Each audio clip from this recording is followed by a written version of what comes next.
Welcome guys. So I am Chiranjeev and we are from CSIR Square Indore and आज हम लोग जो बात करने वाले हैं first of all we are going to deal with some life sciences subjects है ना. हम लोग एक इंस्टीट्यूट है जो अलग अलग CSIR IT जैम सारे सब्जेक्ट्स में प्रिपरेशन कराते हैं except for earth science in CSIR NET.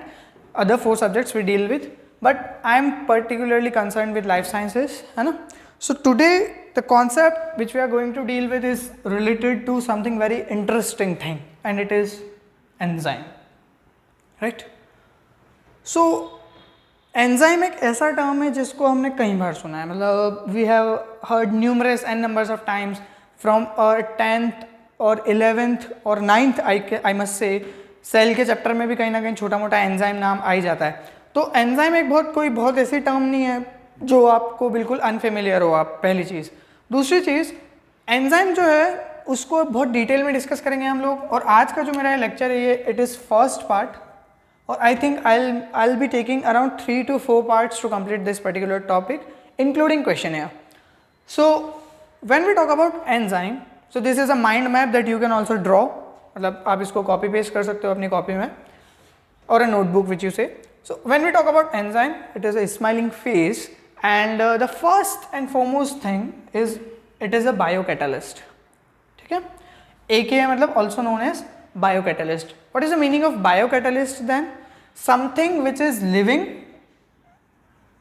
और present in living and it is catalysing something. Catalysing something. Now catalysis I think सभी को पता है. कैटालिसिस का मतलब increase the, what is the meaning of catalysing? To increase the speed. But when we say in terms of chemical reaction we say rate. So synonymous we can say increase rate. So rate increase करने वाला living form या किसी living form के अंदर present होने वाला कोई molecule जो किसी पर्टिकुलर स्पेसिफिक केमिकल रिएक्शन की रेट को बहुत ज़्यादा बढ़ा दे, 10 times, 1000 times, लाख तक भी बढ़ा सकता है, तो उसको हम लोग बोलते हैं biocatalyst. And what is the biocatalyst? Enzyme is the biocatalyst. Then the next point, अभी हम बात करेंगे भैया चलो स्पीड बढ़ाता है या रेट बढ़ाता है, बट हाउ, ये करता कैसे है? तो second point is this, it increases rate of reaction, but how it does this? By decreasing, यहां क्या लिखा है? Increases the rate of reaction by decreasing activation energy for transition state. अब ये ट्रांजिशन स्टेट क्या है, ये टर्म अभी दिमाग में रखना, इस पे बात करेंगे. ठीक है, तो एक्टिवेशन एनर्जी सभी को पता है. एक्टिवेशन एनर्जी वो एनर्जी होती है जिस बैरियर को पार करना होता है तभी जाके आपका कोई रिएक्टेंट प्रोडक्ट में कन्वर्ट होता है. ठीक है, उसको एक्टिवेशन एनर्जी, उसको एक्टिवेट करने वाली energy for the layman language. Third part बहुत इंपॉर्टेंट बात है, प्लीज इसको ध्यान रखना. It do not take part in the reaction and remain intact after product formation. मतलब फॉर एग्जाम्पल एक रिएक्शन चल रही है A से B और इसमें आपने एक एंजाइम डाला X.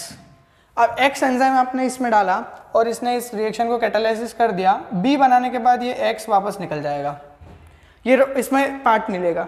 So the point is that this X will remain intact. ये ना A से जुड़ेगा, मतलब जुड़ेगा लेकिन उसके साथ में मिक्स नहीं होगा और अल्टीमेटली B बना के वापस बाहर हो जाएगा. ये छोटी सी बात है, इसको प्लीज अपने दिमाग में रखना अभी. Then it do not take part in the reaction and remain intact after product formation. I hope ये क्लियर हुआ होगा, 3 point.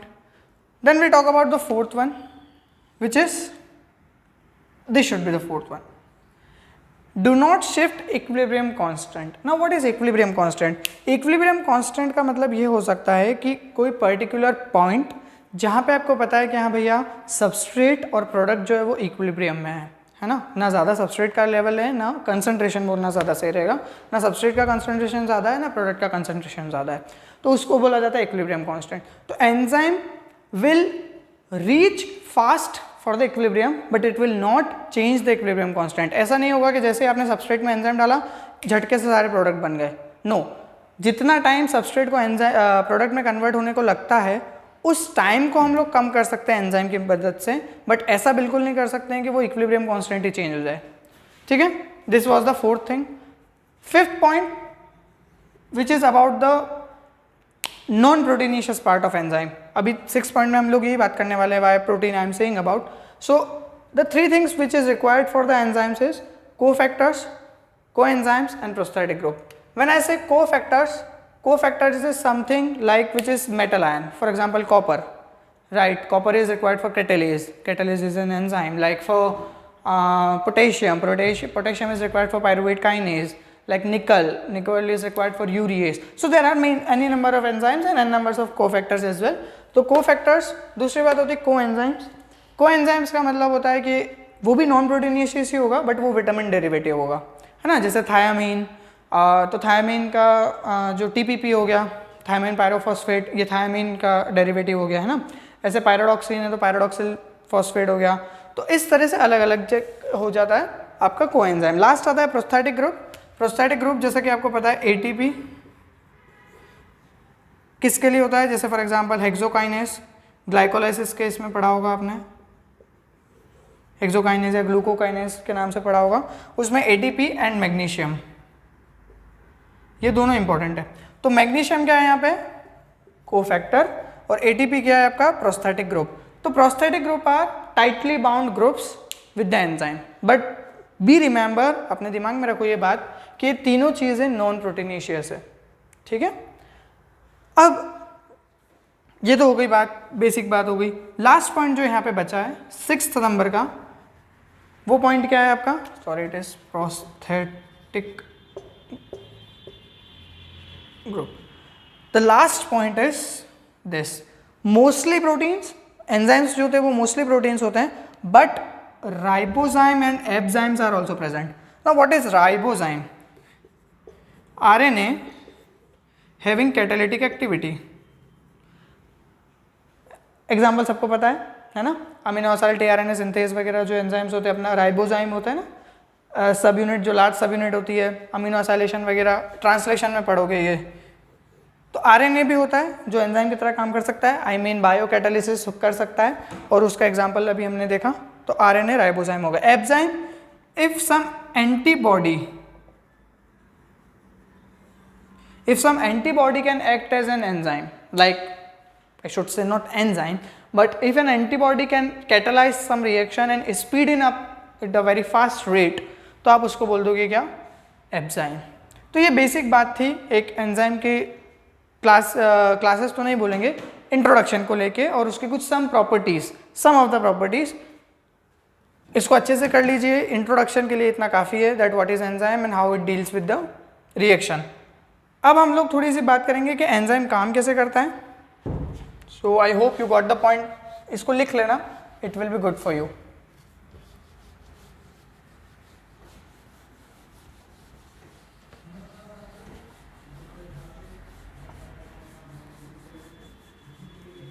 So now we are going to discuss that how enzyme is doing all these things which we have read just now.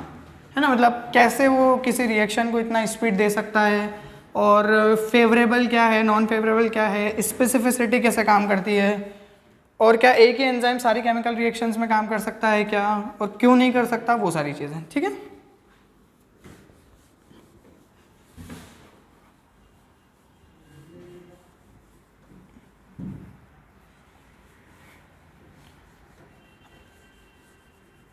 Right, now the next thing is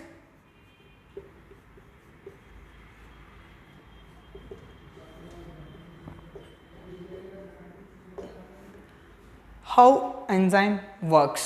काम कैसे करते हैं ये.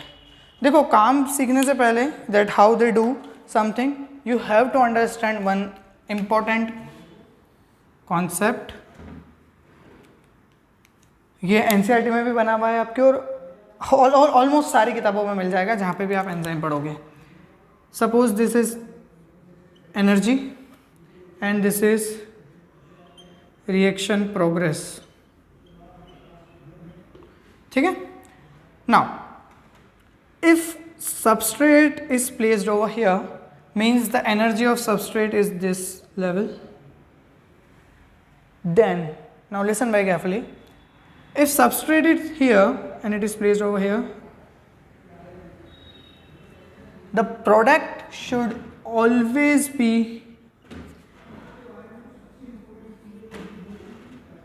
Less than the energy of the substrate. क्या बोला मैंने, ध्यान से सुनो वापस।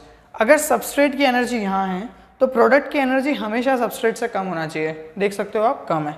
कारण हमने थर्मोडाइनमिक्स में पढ़ा है, if A is converting to B, in this case substrate is converting into product, for this reaction to happen without any external energy or any external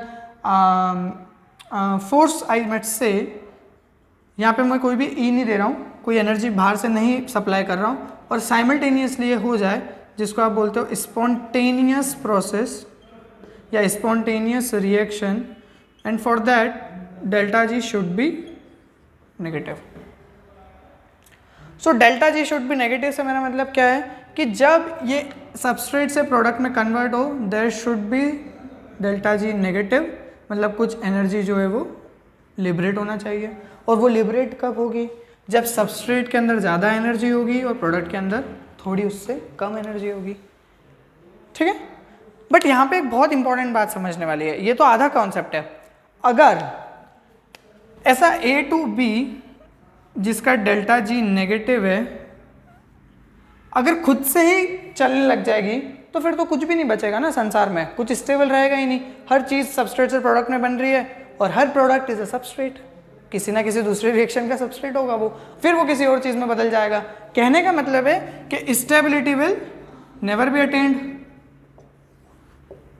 ये पॉसिबल ही नहीं होगा। फिर stability will never be attend, क्योंकि हर बार तो change होता जाएगा। जैसे delta G negative दिखेगा वो चेंज कर देगा, फिर डेल्टा जी नेगेटिव आएगा फिर चेंज कर देगा।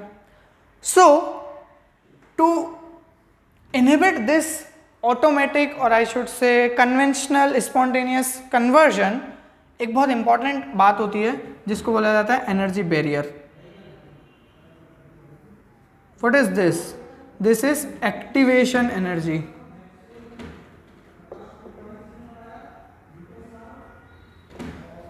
ठीक है, एक्टिवेशन एनर्जी मतलब जब तक आप इस सबस्ट्रेट को इतनी एनर्जी सप्लाई नहीं करोगे कि इस एक्टिवेशन एनर्जी के बार तक, थ्रेशोल्ड लेवल तक ना चला जाए, till that point it will not be able to convert into its product. बात समझ में आ रही है? I am repeating it once. जब तक आप सबस्ट्रेट को इतनी एनर्जी सप्लाई नहीं करो कि वो एक्टिवेशन एनर्जी के बार को क्रॉस कर जाए, भले डेल्टा जी नेगेटिव है, प्लीज ध्यान रखना, फेवरेबल प्रोसेस है, स्पॉन्टेनियस प्रोसेस है, पैसिव प्रोसेस है, but then to for that also you need to cross this particular energy barrier of activation energy. और यहीं पे हमने एक और टर्म लिखा था, transition state. Transition state, activation energy of transition state, ये बात लिखी थी मैंने पिछली स्लाइड में, आप देख सकते हो। क्या मतलब हुआ इसका कि सबस्ट्रेट से प्रोडक्ट एक ट्रांजिशन है और ये पोर्शन यहाँ पे ये ट्रांजिशन स्टेट है, मतलब जैसे आप इधर जाओगे प्रोडक्ट बन जाएगा, इधर वापस आ गए तो सबस्ट्रेट में कन्वर्ट हो जाएगा। ये बात समझ में आई? डेल्टा जी नेगेटिव है माना, but then to you have to cross a particular energy barrier of transition state or activation energy of transition state, and only that then after you will be able to convert into a product. ठीक, I hope ये concept clear हुआ होगा। So what enzyme do? Enzyme just lowers this activation energy. Now let's understand this particular concept. ये normally चल रहा था, normally substrate से product ऐसे बन रहा था, उसको इतनी एनर्जी सप्लाई करो वो बन जाएगा। But enzyme will do something very beautiful here, it will lower the activation energy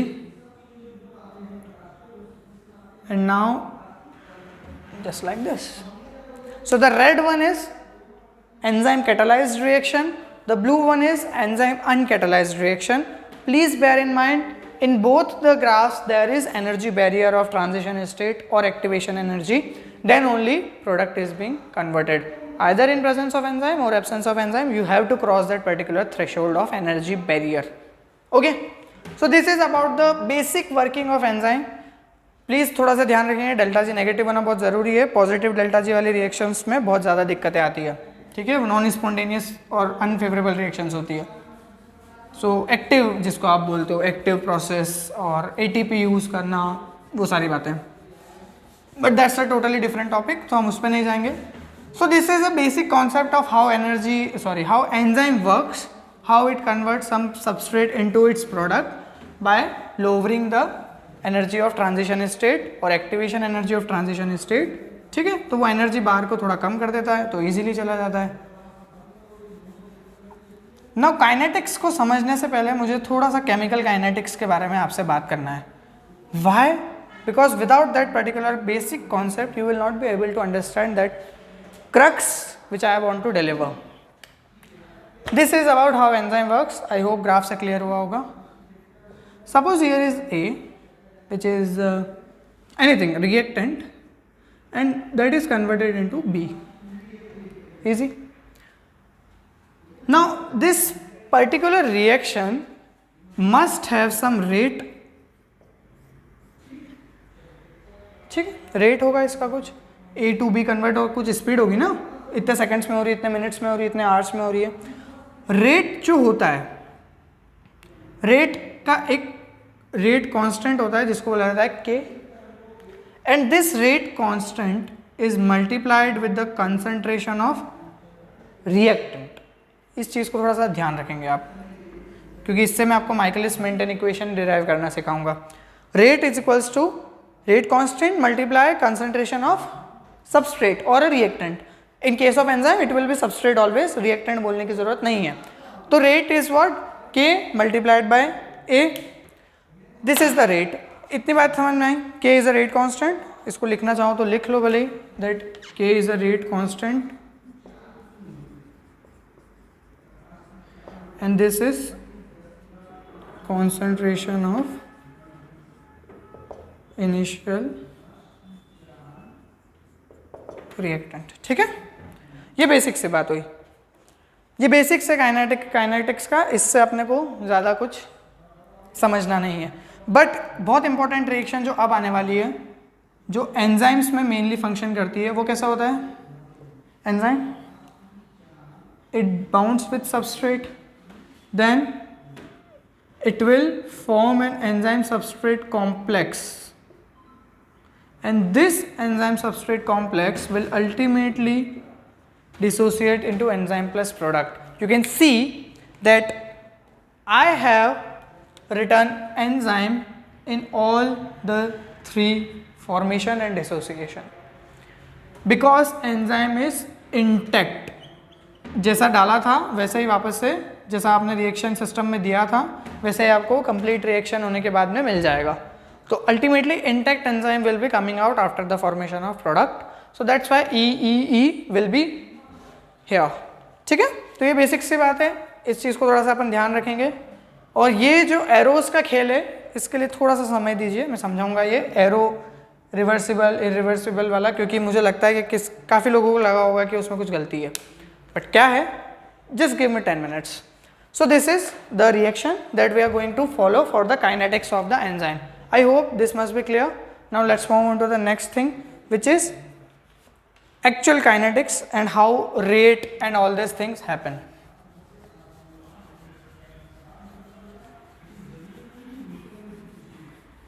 This must be clear. Rate constant multiplied by initial concentration of your any reactant or a substrate.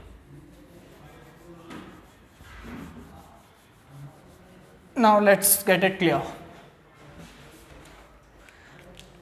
So we have started from a reaction which is enzyme plus substrate,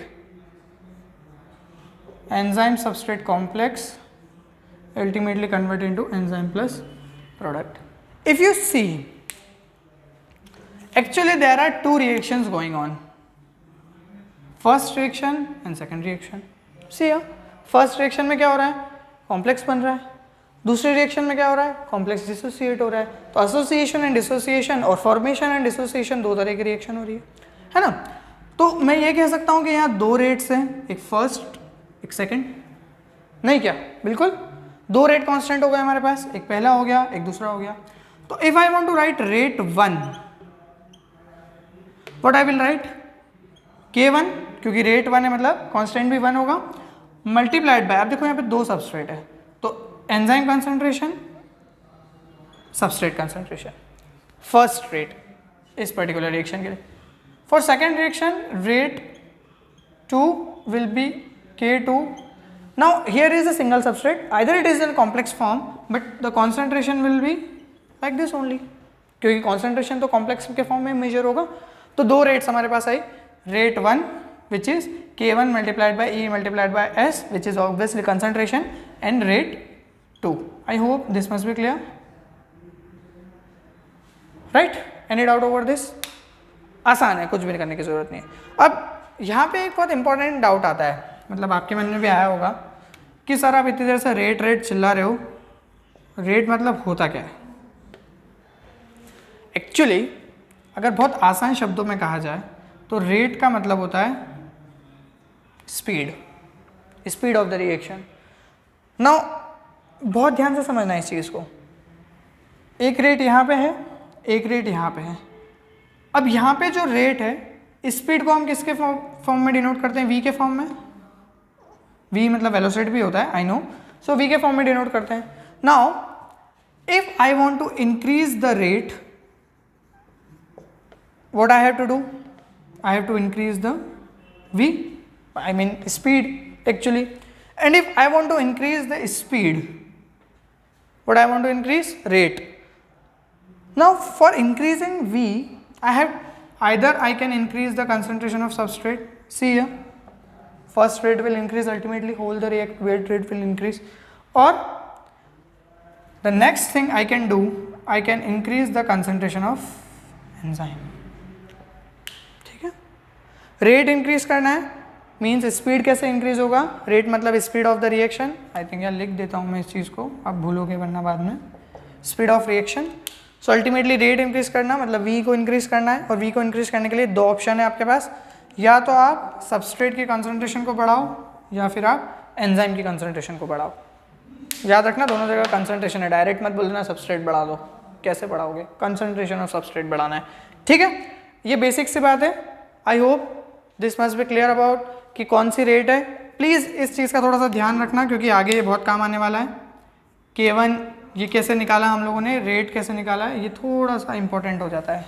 ठीक है, तो इसको थोड़ा सा अच्छे से समझ लेना, एक दो बार प्रैक्टिस कर लेना. थोड़ा सा कॉम्प्लेक्स है आज का लेक्चर, आई नो, बट एक दो बार वीडियो देखोगे समझ में आ जाएगा. Okay, let's move on to the next thing.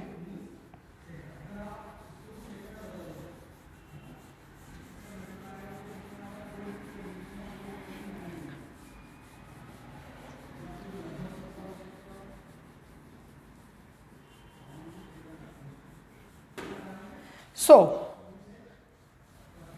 I hope ये enzyme plus substrate, enzyme substrate complex, enzyme plus product और रेट 1 रेट 2 उनके फॉर्मुलेशन कैसे निकाले ये आपको समझ में आया होगा. एक बहुत अच्छा केस लेके देखते हैं हम लोग. केस अज्यूम करते हैं, अज्यूम क्या करते हैं मतलब मान लेते हैं इन द सेंस कि हम लोगों ने ऐसा सिस्टम बनाया है that if the concentration of E that is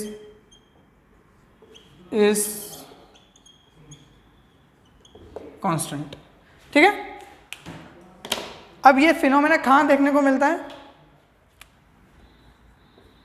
as it happens in cell. Cell में आपका एंजाइम कॉन्सेंट्रेशन कांस्टेंट होता है. यू मस्ट हैव, जब मैंने बोला होगा तो आपको ये चीज़ समझ में आई होगी कि हाँ कैसे होता है. मतलब हमारे एंजाइम की जो कंसंट्रेशन है सेल में वो कांस्टेंट है. तो हम एक सेल जैसे सिस्टम की बात कर रहे हैं और वहाँ पे अगर कंसंट्रेशन ऑफ एंजाइम जो है वो आपका कांस्टेंट है तो फिर वहाँ पे क्या क्या पॉसिबिलिटीज़ बन के आती है, ज़रा उस चीज़ को समझते हैं. For example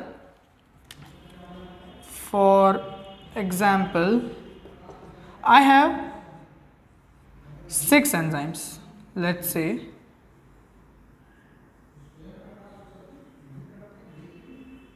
these are the 6 enzymes which is present in the cell. Enzyme concentration is constant. Now the rate of enzyme is, मतलब जो enzyme catalyzed reaction लिख लो ज़्यादा सही रहेगा. Rate of enzyme catalyzed reaction is I think 10 reactions per minute मान लो. मतलब एक minute में एक एंजाइम 10 रिएक्शंस कर रहा है. नाउ टोटल एंजाइम्स कितने हैं? 60। सो अगर 6 एंजाइम्स हैं तो टोटल रेट कितना हो जाएगा? रेट विल बी 60 रिएक्शंस पर मिनट और not,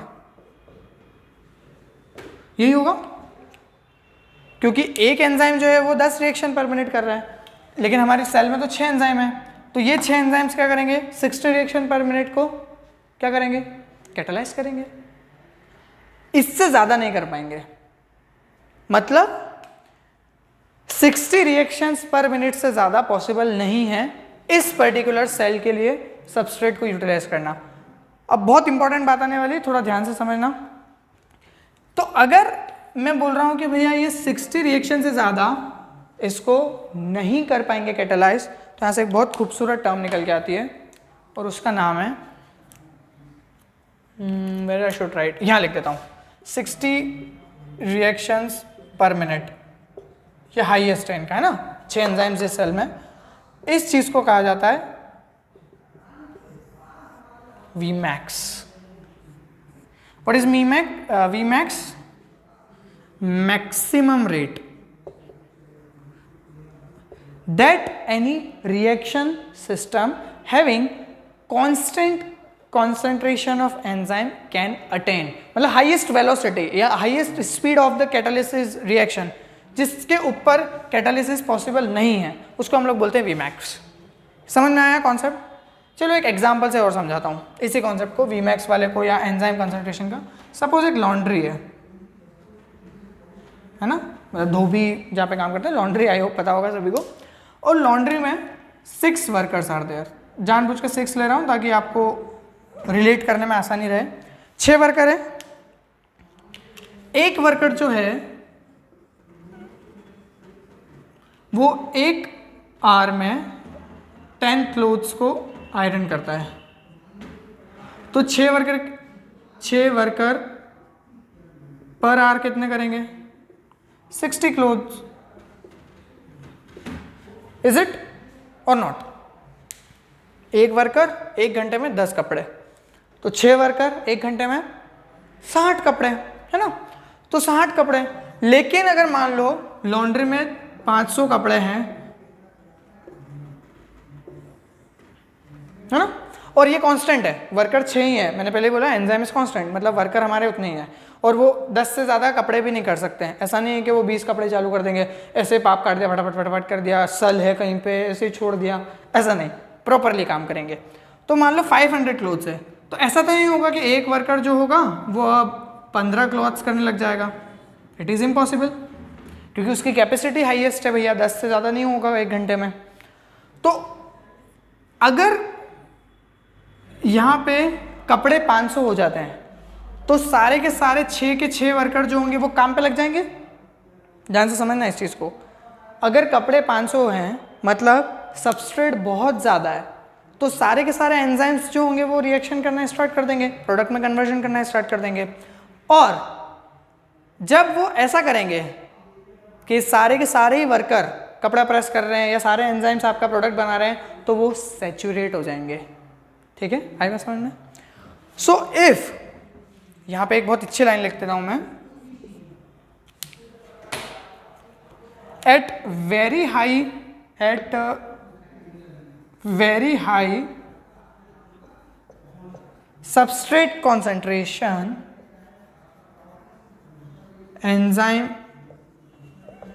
will be saturated. What is the meaning of saturated? मतलब अब उसके आगे वो कैटालिसिस नहीं कर सकते हैं, बंद नहीं होगी रिएक्शन। प्लीज ध्यान रखना, जितने सबस्ट्रेट जुड़ गए उनको करेंगे, फिर नए सबस्ट्रेट से जुड़ेंगे, फिर उस सबस्ट्रेट को कंप्लीट करेंगे, फिर नया सबस्ट्रेट जोड़ेंगे, जब तक उसको प्रोडक्ट में कन्वर्ट करेंगे। ठीक है, तो this is that enzyme will be saturated. एक छोटी सी डेफिनेशन अगर यहाँ देना चाहें हम लोग, तो सैचुरेशन की डेफिनेशन आप लिख सकते हो that all enzymes are bound to substrate molecule. ठीक, I hope this must be clear that what is Vmax। एक बहुत इंपॉर्टेंट टर्म है Vmax, इसको प्लीज ध्यान रखना।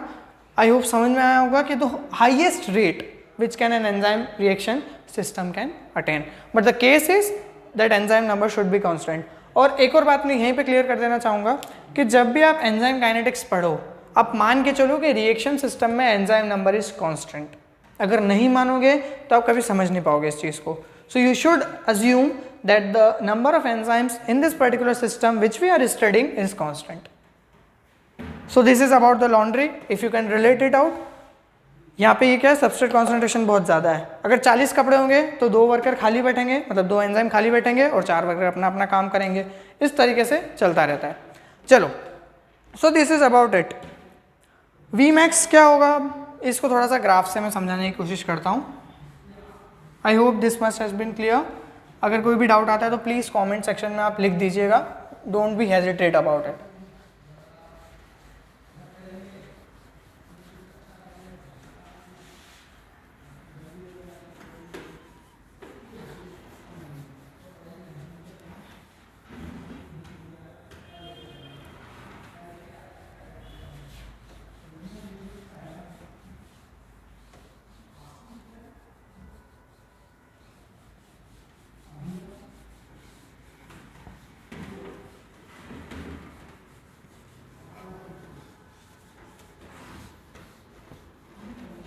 Now,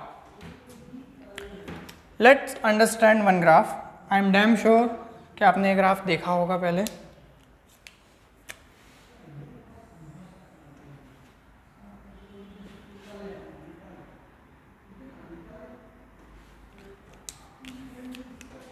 Now what is Vmax here?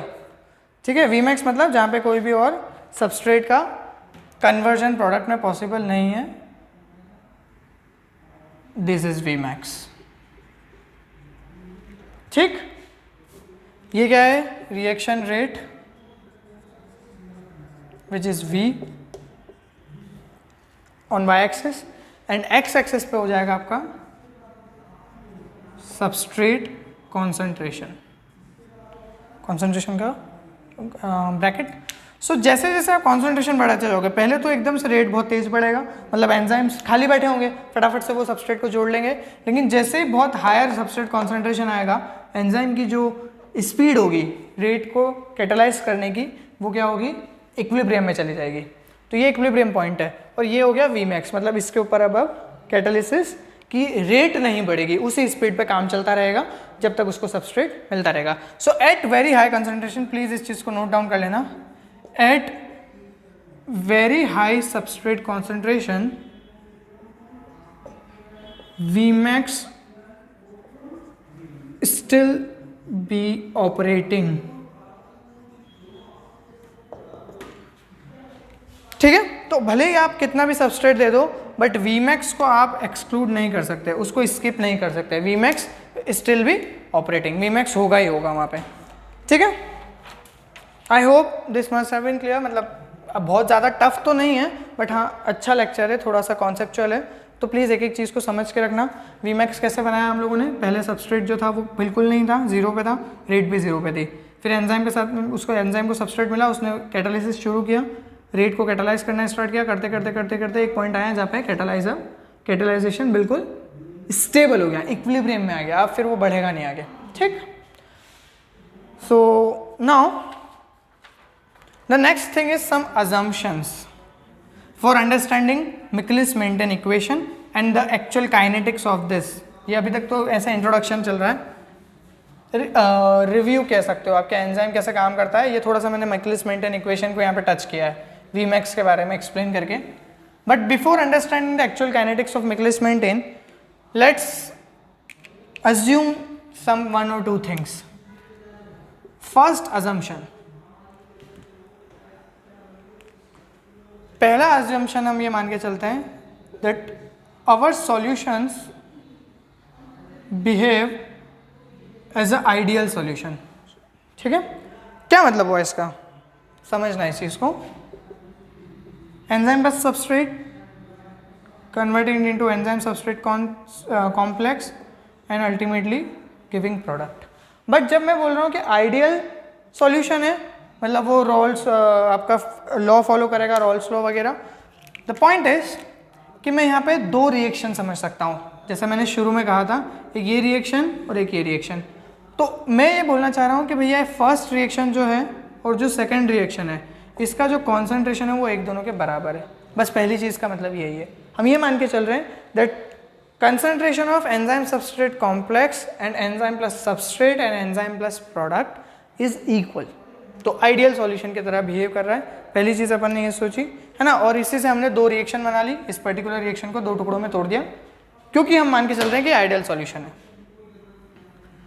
और इससे क्या होगा, हमारी जो काइनेटिक्स है वो थोड़ी सी आसान हो जाएगी। दूसरा अजम्पशन हम लोग लेंगे, second is that constants are actually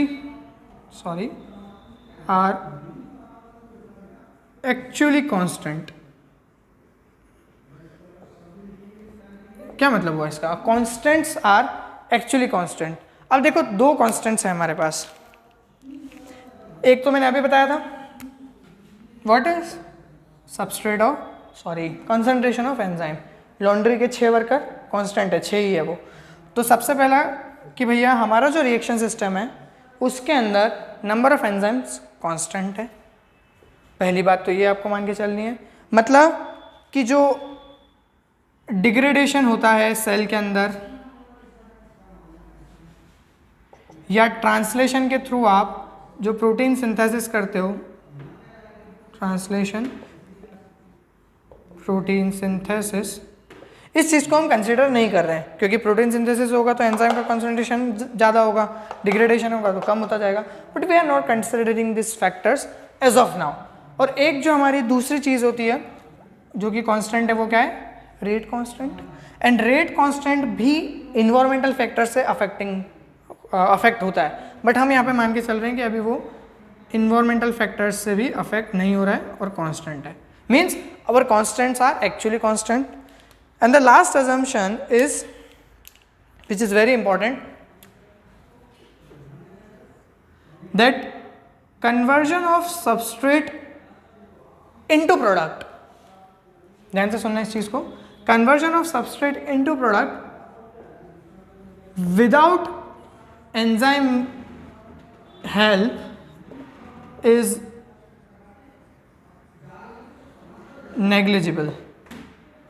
ठीक है, क्या मतलब हुआ इसका? अभी तक मैंने एक बार भी आपसे ये कहा है क्या कि एंजाइम की प्रेजेंस में सबस्ट्रेट प्रोडक्ट में कन्वर्ट नहीं होगा? आई होप नहीं कहा एक बार भी, क्योंकि ऐसा है ही नहीं। Enzymes are just giving them a push, a very fast push to increase the rate. But ऐसा कहीं भी नहीं होगा कि अगर सबस्ट्रेट के पास में एंजाइम नहीं है तो ये प्रोडक्ट में कन्वर्ट नहीं हो पाएगा। ये गलत बात है।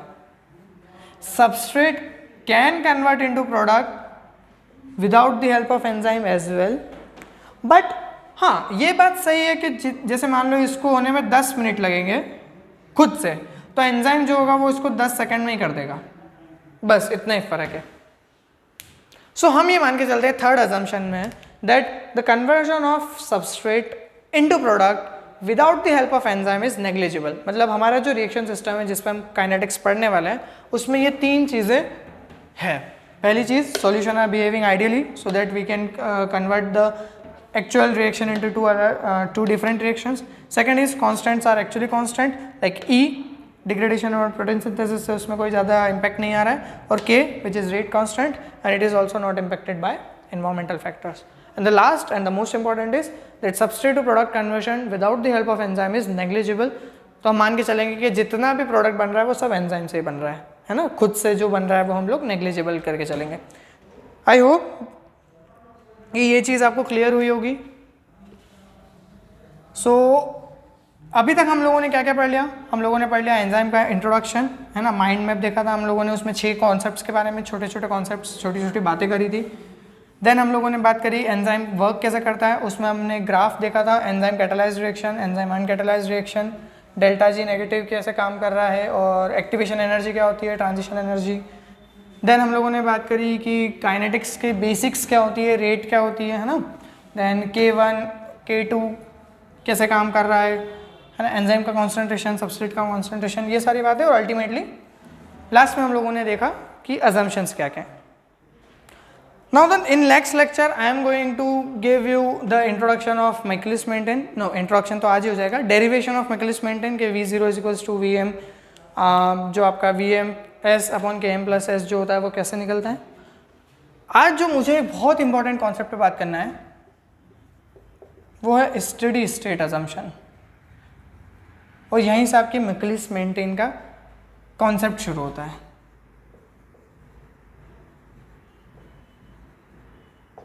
Steady state assumption and Michaelis-Menten equation, ठीक। Just a minute.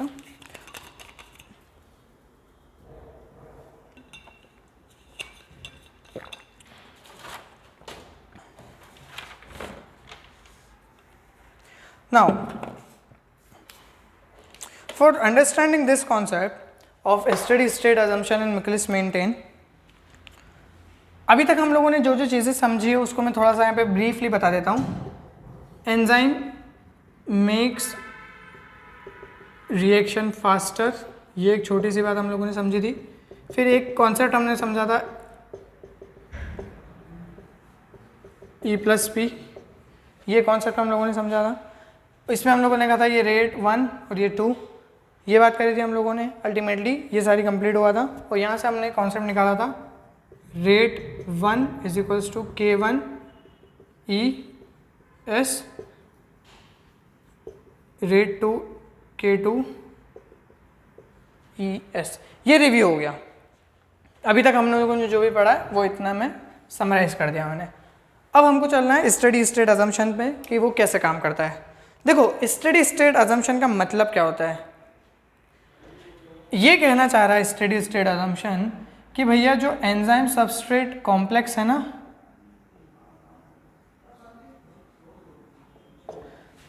Is constant. ये जो है कंसंट्रेशन ऑफ एंजाइम सबस्ट्रेट ये कांस्टेंट है और इसीलिए इसको बोला स्टेडी स्टेट अजम्पशन। अजम्पशन है, हाँ, रियलिटी नहीं है। तो इसका क्या मतलब हुआ, अब जब मैं बोल रहा हूँ कि एंजाइम सबस्ट्रेट कॉन्सेंट्रेशन कॉम्प्लेक्स का बराबर है, इसका क्या मतलब हुआ, formation of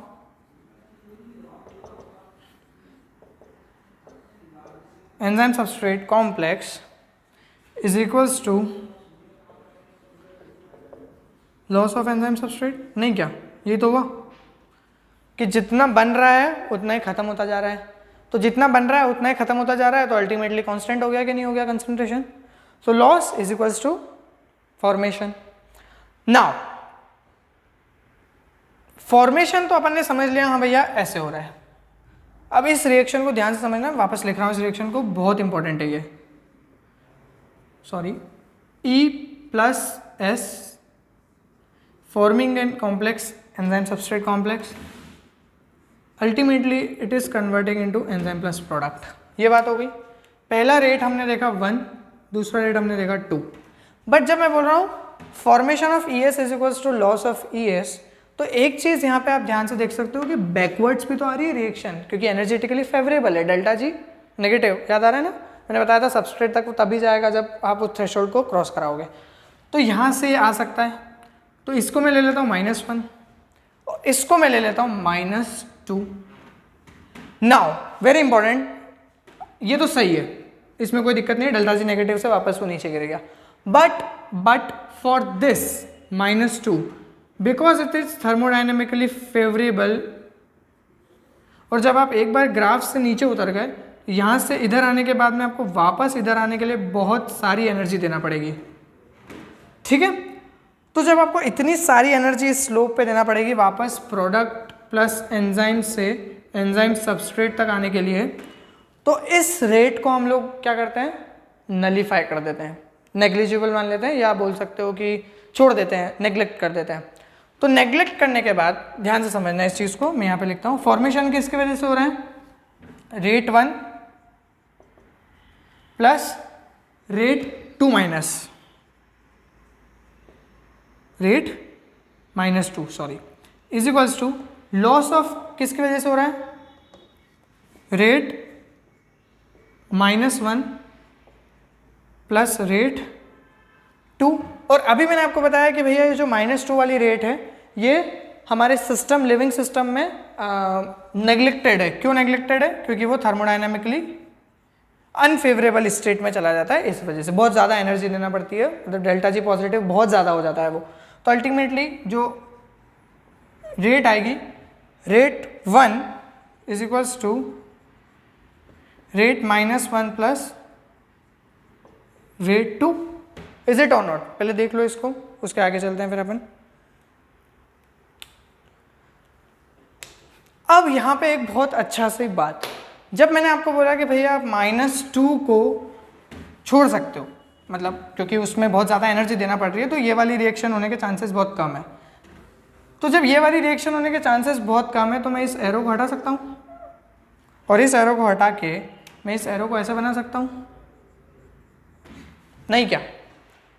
so ultimately this arrow is wrong, it should always be like this. ठीक है?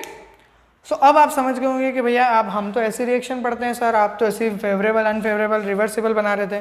तो वो रिवर्सिबल मैं इसलिए बना रहा था क्योंकि मुझे ये कॉन्सेप्ट आपको समझाना था, रेट -2 वाला। ठीक है? नाउ यहाँ पे आज का लेक्चर हम लोग फिनिश करेंगे। नेक्स्ट लेक्चर जो है जिसमें मैं आपसे बात करूँगा वो कुछ ऐसी बात करने वाला हूँ मैं, जिसको हम लोग क्या बोलते हैं, मिकलिस-मेंटेन इक्वेशन। यहीं से शुरू करेंगे हम लोग। Rate 1 is equals to rate -1 plus rate 2, और इससे डिराइव करेंगे कि भाई साहब ये कैसे बना लेते हैं हम लोग। V0 is equals to VM, और फिर Km वगैरह के बारे में बात करेंगे, है ना। VM तो बता दिया, V0, Km और सबस्ट्रेट तो आपको पता ही है। So I hope you like the lecture, आपको समझ में आया होगा ये कॉन्सेप्ट, और आप इस चीज़ को अच्छे से प्रैक्टिस करेंगे। Try to revise this concept at least 2 to 3 times. इतना आसानी से एकदम से दिमाग में घुसने वाला नहीं है, ये समझना पड़ेगा छोटी छोटी चीज़ों को। और if you like the lecture, share it with your community friends, जिससे कि उन लोगों का भी थोड़ा सा हम लोग अच्छा कुछ कर सकें, अगर कर सकते हैं तो। एंड आपको अगर कोई भी चीज़ों की ऐसे ज़रूरत पड़ती, कोई स्पेसिफिक टॉपिक है, तो please comment on that particular video, we will try our best to give it you. Next thing, if you like the particular content then consider subscribing the channel, और उसके अलावा लाइक कर सकते हो video, पता ही है आपको, मतलब बोलने की तो कोई ऐसी ज़रूरत है नहीं। And thank you very much, आपने मुझे इतना समय दिया उसके लिए बहुत बहुत धन्यवाद।